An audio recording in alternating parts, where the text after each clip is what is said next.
The Biden administration's policy change now permits Ukraine to use U.S.-provided weapons to strike Russian military targets within a limited area inside Russian territory. This policy shift has only reduced the size of Russia's ground sanctuary by 16%. U.S. policy still preserves at least 84% of Russia's ground sanctuary, keeping a significant portion of Russian territory safe from Ukrainian strikes.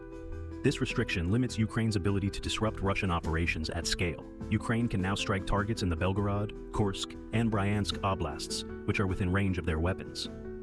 Between June 7th and 8th, likely Ukrainian forces struck a Russian Su-57 fighter aircraft at the Akhtubinsk Airfield in Astrakhan Oblast. Satellite imagery from Ukraine's main military intelligence directorate showed the Su-57 at the airfield on June 7th and damaged on June 8th. The attack's responsibility was not explicitly claimed, but the GUR reported the Su-57's involvement in launching Kh-59/69 cruise missiles. Russian military bloggers criticized their command for not protecting the aircraft properly. Su-57s are costly, estimated at $35 million each, making their loss significant for the Russian forces. On the night of June 8th to 9th, Ukrainian forces reportedly struck a Russian large landing ship or patrol boat in Yeysk, Krasnodar Krai. A Ukrainian military source stated that the ship was hit near the port of Yeysk, causing substantial damage and possibly rendering the ship inoperable. Satellite imagery showed an oil slick in the area, indicating a strike. This action hampers Russian naval operations in the Black Sea and impacts their ability to move military supplies. The strike demonstrates Ukraine's increasing capability to target Russian naval assets effectively.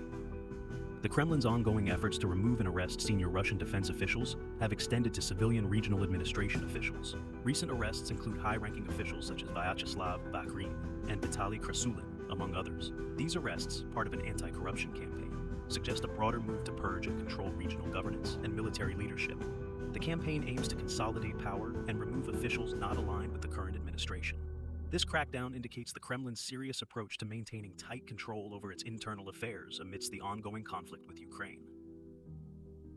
The pro-Kremlin Moldovan Victory Opposition Electoral Bloc held its second Congress in Moscow on June 9th.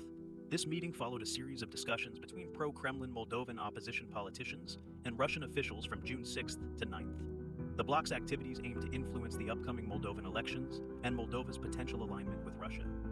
U.S.-sanctioned Ilan Shor and other leaders from the bloc expressed confidence in their ability to defeat current President Maya Sandu.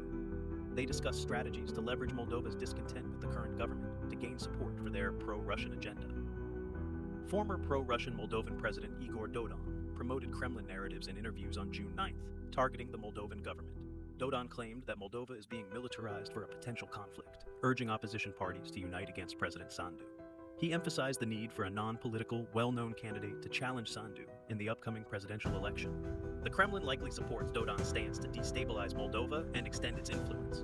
Dodon's connections with Kremlin officials and the Victory Bloc suggest coordinated efforts to sway the Moldovan political landscape in Russia's favor.